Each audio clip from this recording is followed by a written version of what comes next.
Hello, Virgo. Thank you very much for tuning into this week's love read. For the main part of the read, I'm using the Witch's Tarot by Ellen Dugan. For supportive oracle cards, Wisdom of the House of Night. And in the back, here's who that's by. But if you look up the name of the deck online, you will easily find the creator. We're going to do relationship first, single second. Already slanted. Why are we slanted already?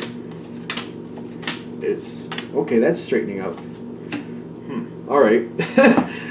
Something is already coming in here like it's slanted. Like something is pushing in.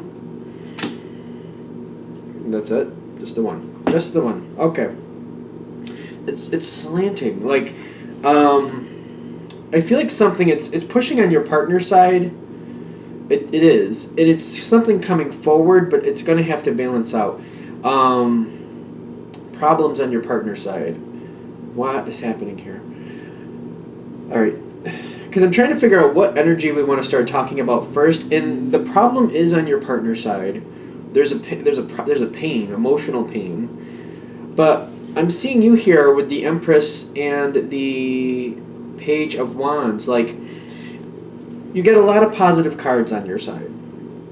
I mean, you got the Ace of Cups in your spiritual spot. You got the Queen of Cups where you're standing. You got the Four of Wands in your challenge position. And you got these two cards, which I like these cards for this reading. There's a lot of energy, a lot of positive energy on your side, but there's a lot of like receptive energy. We got Virgo energy going on here. It's like you're holding to the side and you're waiting to be called on, I feel. You're waiting for your partner to ask you for help or tell you that they need help or something along those lines, like letting you know what they need or what they need from you or what they want from you. And I actually see that as a positive thing.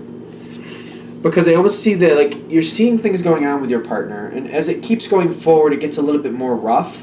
Like the waters get a little bit more rocky, and you start questioning, like, should I be trying to do something? Should I really be waiting for them? Shouldn't I just kind of get in there and do something because I don't want this to get worse for them? But they're saying here with the Four of Pentacles, it is good for you to wait until your partner asks for help or tells you what they need.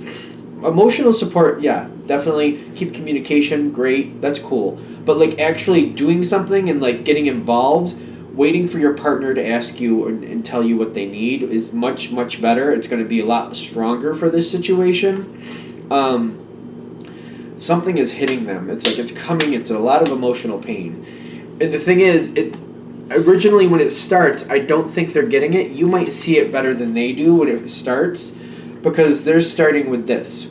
They got the Nine of Pentacles, which is feeling pretty good, feeling like everything's okay, feeling like they can handle the situation, and they don't seem to realize how bad it's going to get. You seem to get it though. I'm getting you with the Empress. Empress is kind of like, oh, oh no. It's kind of like you're seeing it. You're like, all right, it's okay for right now, and I don't want to like knock them down. I don't want to do that, but no, it's not going to stay good. No, it's not.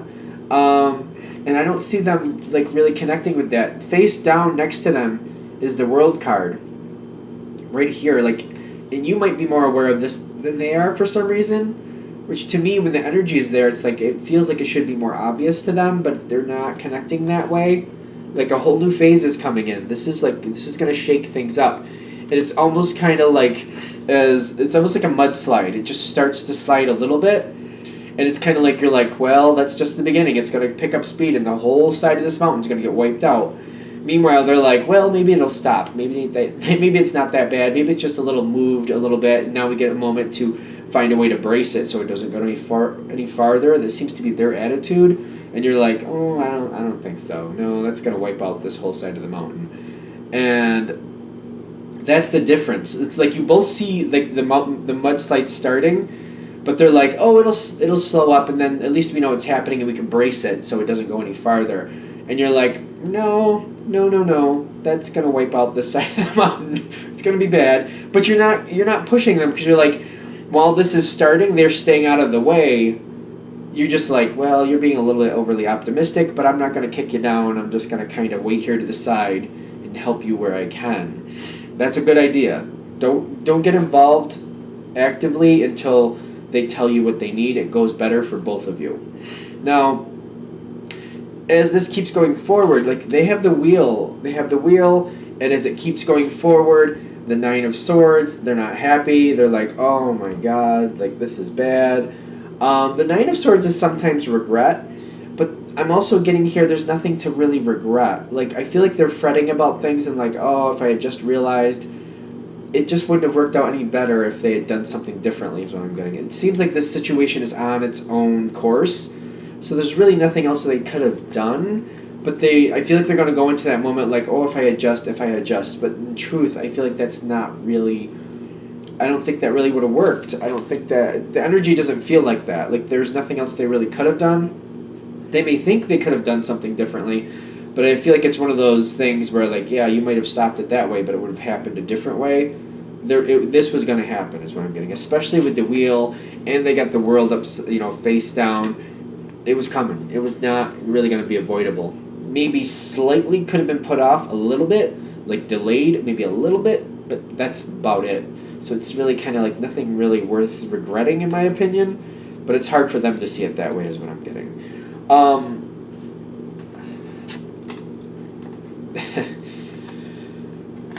This I feel bad about because this is falling apart.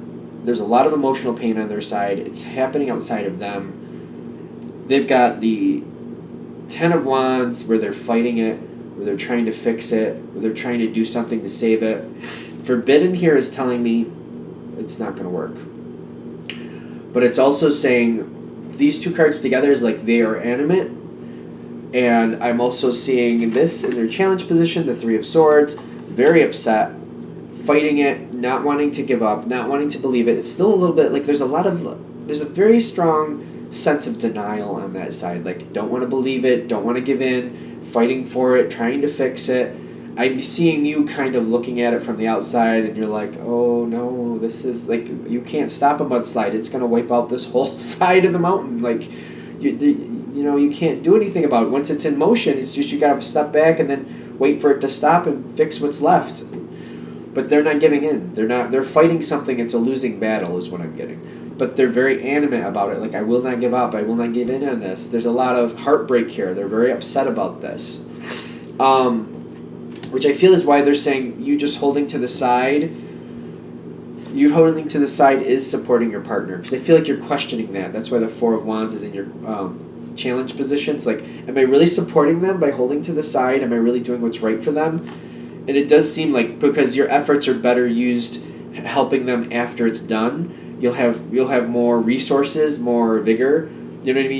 You'll be ready to go, and they're going to be kind of beat up, and they're going to need a break. And you're going to be able to hold up the situation for them afterwards when they need a break. If you're both in this at the same time, you're both going to get wiped out, and it's going to be a lot of wasted energy because it can't be saved, is what I'm getting. So you holding to the side is reserving your energy, so that way when they need a break, and they're going to need one, you can step in and keep things running. You still have all your energy together. You're not like wiped out or over stressed or anything at this point. I mean, not physically anyway. Because I feel like you're going to be stressed mentally because this is hard to watch. I feel like this is really hard to watch. Your partner's slowly going to come around is what I'm getting to. It feels painful. It feels really painful.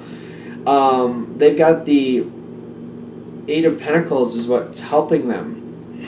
I feel like they slowly have to accept what's happening and they slowly have to let it go so that they can pick it up afterwards. It almost feels like, if we're going to use that mudslide analogy again, they're fighting it the whole time. And it's slowly crashing through like it does. Like if a mudslide, just when I'm visualizing it, it's just slowly going down but destroying everything in its path. And they're fighting it as it's happening, but it does come to an end, and it's finally everything's obliterated, and they're continuing to do the effort now, but now it's kind of like it's switching over from trying to stop it to trying to clean up after it, and trying to fix it after the fact. And it's going to morph, and it's going to keep going, and they're going to evolve with the situation. It just feels like it's a constant battle, and when it's finally done, they're actually morphing over to let's correct what's left over. Let's fix or salvage what's left over and rebuild type feel. It's not the smoothest transition. It's not the smoothest transition because it's almost like trying to save something that's already been destroyed is kind of how I feel. And it's when they realize, well, there is no barn there now. It was obliterated by the mudslide. There's nothing there. Like it's gone. It's like there's pieces of wood down the hill, but that's it. There is no barn. And it's like they slowly realize, well, I can't really fix something that's no longer there. So they're like, all right, now what do we need to do to rebuild it? It's not the smoothest situation. It's very hard to deal with. It's very not easily accepted. But it's kind of like they just keep going forward piece by piece and they just handle it best they can. What are we saying with this? Because I feel like they're just trying to give you a heads up. Even when it's said and done, it's seeming out of place. It's going to seem a little jumbled is what I'm getting, because it's like your partner's trying to salvage something and you're like, that's not there anymore to salvage. And it's hard. I feel like it's hard to watch again because you're like, you don't want to like make it worse for them. And I feel like you might even try to like say, well, I don't think you really can save something like that because I think that's gone, and they don't want to hear it. It's hard. I feel like it's really difficult. So it's not really, you can't really like give it lip service. You actually have to like show them. And I feel like that's hard too because it's like the harsh reality, like that's no longer here anymore. So we can't fix it because it's not there, and that's not a fun moment. And then they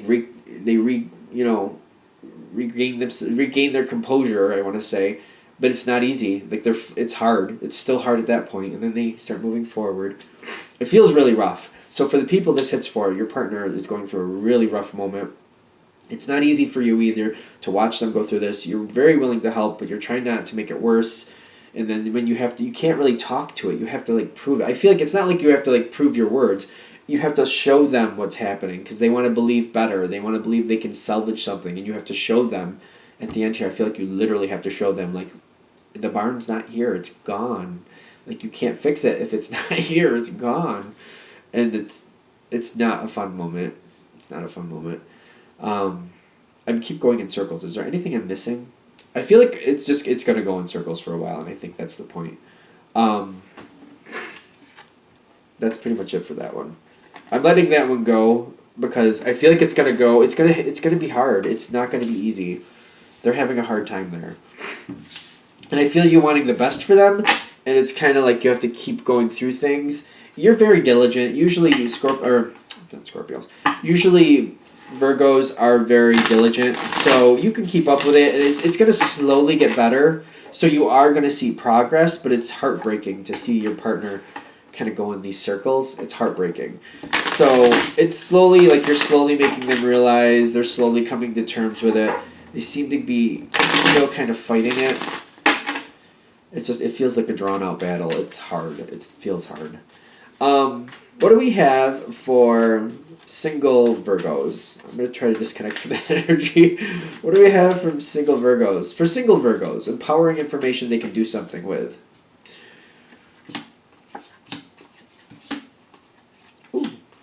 I shouldn't make faces, I know that, but that was a good one. This is a good one too. Alright, let's see what the last one is. Ooh, Virgo. It's good to be a Virgo. Jeez. It's good to be a single Virgo right now is what I'm saying. It's good to be a single Virgo. I'm seeing some really powerful, positive cards coming in. Really. And somebody's coming towards you. Somebody's advancing towards you, that's for sure. Virgos, from what I've seen of Virgos, they don't really jump quickly. They're like, all right, I see the possibility, but let me think about it. Let's take some things into account. Let's evaluate here. I'm not going to be irrational. Yeah, I like this person. True, but we're going to do things sensibly. That's the Virgo information. That's the Virgo energy I'm used to. I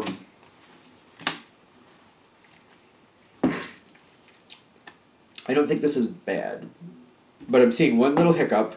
I think actually could be a very, very bonding, very strengthening part to this relationship. So it depends how you take it. So, but there's a lot of positive energy here. It's the empowerment here. So what do we have coming in towards you? Now, it's the Knight of Swords. I don't usually go this way in readings because I feel like people get too caught up in this. So I'm reluctant to say this, but I will. It could easily be an air sign because I'm getting a lot of communication from this person. I'm getting a lot of mental activity. So it could easily be a air sign. Doesn't mean it will, but it's somebody who's very chatty, somebody who's very expressive. This person is different from you in that respect. Like, I feel like this is somebody who thinks about things and talks about things in a lot of different directions sometimes. Could be, I'm also, this is not a card of fire, granted, but I'm also getting a fire connection here. I'm not really sure why, other than I feel like this energy is different than you. And I'm feeling this could be a lot of energy going in here. Somebody who's very actively, there are a couple fire signs that I think of as big talkers, like Leo.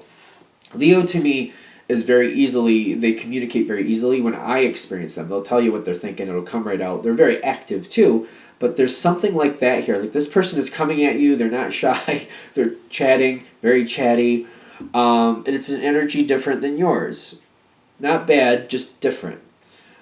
Now, this person coming towards you, like, the energy is weird because I feel like the energy makes you a little nervous. This is somebody, this is not the person themselves, but people like this person, I feel like you avoid. I feel like you usually avoid this type of person, not this person specifically, but type. Like, because they're too chatty, they're too all over the place, you're just kind of like, you're so random, I can't stand it. Which is good for some people, but just like for you, you're like, oh my god, I don't know, you're like a popcorn machine, things popping all over the place, I don't know what you're doing. And to you, it could be a little stressful when you see people like this, when they're chatty, or they're over here, over there, over here, over there, and you're just like, is there any rhyme and reason to what you're doing? Where are you going? And you avoid this type of person is what I'm getting. Energy is ramping up, I'm noticing too. There's a lot of fun energy here, but you're like, ooh, you usually avoid this type of person, not this person specifically. So when this person comes towards you, and they do come towards you, they like you, they're like, ooh, you are cool, I like you, I want to be with you. They're not shy about it. I don't feel any shyness here. They're very forward about how they feel about you and what they like. And you like that. You like that. You like that they're very appreciative of you. They're very nice to you. They are nice to you.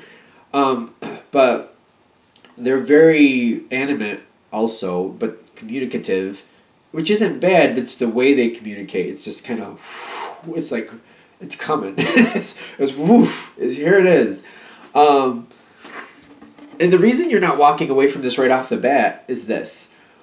The lovers with the House of Night. Now, the House of Night, which is belonging, is kind of like you like this person. They're attractive to you. They're very attractive to you. Very charming. Very charming. Whoever this person is, and you're smitten by them. But you're like, it's almost like they're coming at you, they're talking. You're just kind of like, oh, yeah, okay. And I feel like that energy is going on with most of you. Just, okay. Some of you are keeping up with the conversation. I want to be fair, because I am feeling that.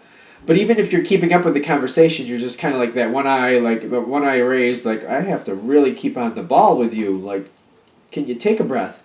It's kind of like, even if you're keeping up with the conversation, and some of you are, you got that one eye raised, like, okay, can you slow it down a little? You're kind of going at a running speed here. You're holding your own. You like this one. You got Justice and the Ten of Wands in the center. Like this, you like this person. You're not seeing any bad qualities, at least not off the top. And the Justice is saying, this is a good one. I like this one, but you're like, I don't know if I can keep up with this one. Kind of would like to. And you're not shutting it down. You actually get the Ten of Pentacles at the bottom. Like, you're seeing a lot of attributes you like of this person. You're feeling comfortable with the type, like, when you're looking at their life and what has built up in their life, and like you're seeing certain modes of dedication and how they've built things around them, you like that. That's what I'm feeling you like. You do see a degree of randomness, spontaneity, that I feel like you're kind of like, oh, that might be a little bit too much for me. The way they communicate, it feels intense. So you got the Ten of Wands here, kind of like, does seem like it's worth it, but I don't know if I can handle this. this just seems like this person might make me really uncomfortable, not purposely, but just the way they live. I don't know. The Ten of Wands makes me feel like you're sticking it out because you're like, no, it's quality. This is a quality person. I just don't know. I need some time to get used to the way they communicate. And part of you, that's the Justice card, quite frankly. Maybe if I just have some time, I just need some time to get used to the way they work, the way they communicate. Maybe I can be okay with this. Maybe. You do have the Death card here where you're standing, which is very positive in the sense of like, when it comes in the sense of like somebody new is coming into your life, this is saying this person is changing your life. This person is, it's like, I don't want to say phase, it's not a new phase, but like however you were before this, you're different after. This person is changing how you view life, changing how you feel about life. Like the difference between this and the world is like, the world is a new phase. Like one phase is over, a new phase begins. The Death card is different because it's like the way you viewed life before, like this person is bringing in a new energy and you're like, I'm looking at things differently now. Something I didn't think I could handle before, maybe I can handle now. Maybe a certain type of person I would stay away from before, maybe I might want to be around this type of person now. It's a whole new outlook on life. And this person is creating that with you. They're helping you see life in a different way. It's kind of like, well, they live life a certain way and maybe that's not as bad as I thought it was in the past. There's good cards coming, and I'm seeing this. And this is the only bump, and I'm seeing this card match up with it, so we'll talk about that in a second, too. You've got the Strength card, and you got differences. This person is different than you. Yeah, definitely different. But you'll notice, like, you see there's a black cat and a white cat. They're both cats. They're both very compatible. There's just outward differences. But they're compatible. They are compatible. It's kind of like apples and oranges there in the bowl. You see in the bowl, the apple and orange, both fruit. You can use them both for fruit salad if you want. They taste different, but they're still in the same category. They're still in the same family. Like they still work together. It's just that they're noticeably different. That's the thing.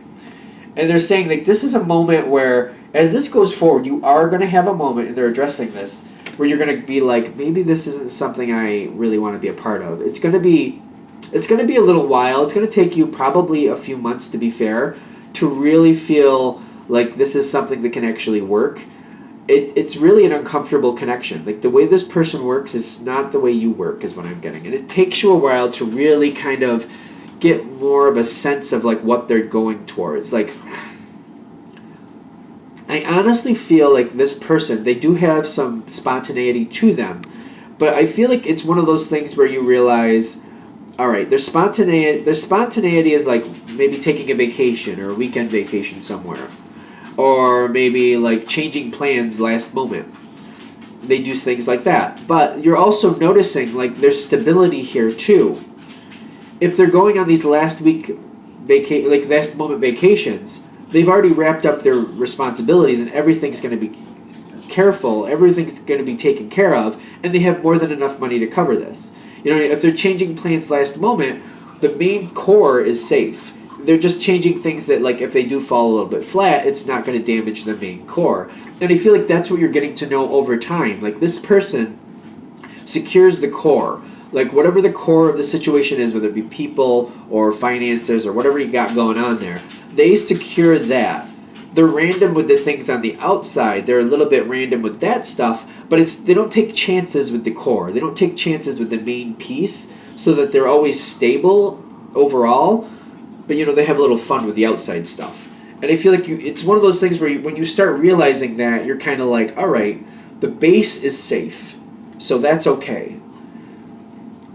Getting used, and I don't know if you're going to be okay with this outside spontaneity, but when you see it for what it is, you're like, nothing's really in danger here, and you get that. I don't know if I'm all excited and loving it, but I get it. So you don't feel like this person is just kind of flying along on a wing and a prayer here. They understand what they're doing. They are securing the base, so you're getting more confidence with that. Whether you're liking it or not, well, as you keep going forward, you can figure that out yourself. But you have more confidence in this person when you see that that's how they do things. You're like, oh, all right. I see it. Again, I'm not saying you're going to love it, but you get it. Now, the ending of this is the Ace of Cups with the wishing. The love is there. The love is very strong. And I feel like it's about you. When you see that core element, the core is safe, but there's spontaneity around it. It's all about you finding a way to feel comfortable with this person. And for what I'm really connecting to, and it's kind of loose, so I think it depends a lot about how you feel about it. When you realize the core is there, like that's fine. But it's like, how much spontaneity can you put up with is actually what I'm getting from this. Because for some of you, even though the core is safe, and there's nothing that's really in danger, some of you really don't like this whole surprise attitude. You don't like the last minute changes that really, puts you off. You know what I mean? Put you in a bad mood. And it's one of those things where, can you get to a spot where you just kind of leave certain things up to them, and you're just kind of like, you don't get invested in what their choice is. You just know they're going to make a choice. Like, for example, going out to dinner next Thursday. And you're like, well, we should be going out to dinner next Thursday, but, last minute changes, we could end up at a ball game, for all I know, because they're very random. We could end up having hot dogs at a ball game, which is technically dinner, I guess. And you're just kind of like, I don't want to get invested and get excited about going to a certain restaurant on Thursday or whatever, when I know that they could just, switch it all around on me. So it's kind of like, we're going to be doing something on Thursday, I think. But I'm leaving it up to them. So it's kind of like just leaving it open. Like, I'm hoping things work out well. I'm thinking we're going to be hanging out Thursday. More than likely it's going to be dinner. And if you can be okay with that. And then kind of balancing it off with, like, when they let you make plans, you're like, well, I'm making this plan. Are they going to be able to realize when I make plans, I expect them to be there. I expect this to work out.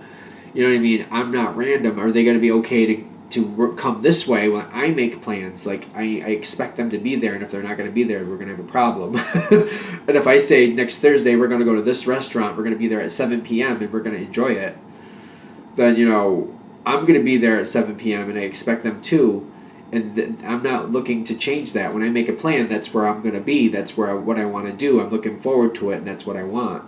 Are they going to be okay with that? So I feel like you have to, like, balance it out. Like, are we going to be able to be, like, am I going to be okay with them being random, and we're going to be able to have that in the back of my mind? Like, it sounds like we might be going to get dinner next Thursday, but they could change everything up any way they want, and I know that. But on the reverse side, if I do plan something, will they toe the line because they know that that's what means something to me? Will that work out? When you get to that part, you got to kind of see it for the situation that it is. You got to evaluate how you match up with this person and see what you're comfortable with. The love is there, but the question is, can you work out the differences?